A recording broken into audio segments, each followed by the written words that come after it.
If you're reading this now, odds are I've already left town.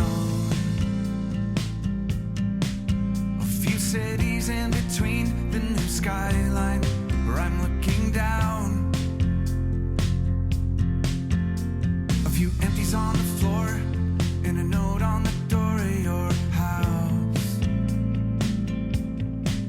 And this silence reminds me of what's left behind me for now. There's a broken down car parked outside the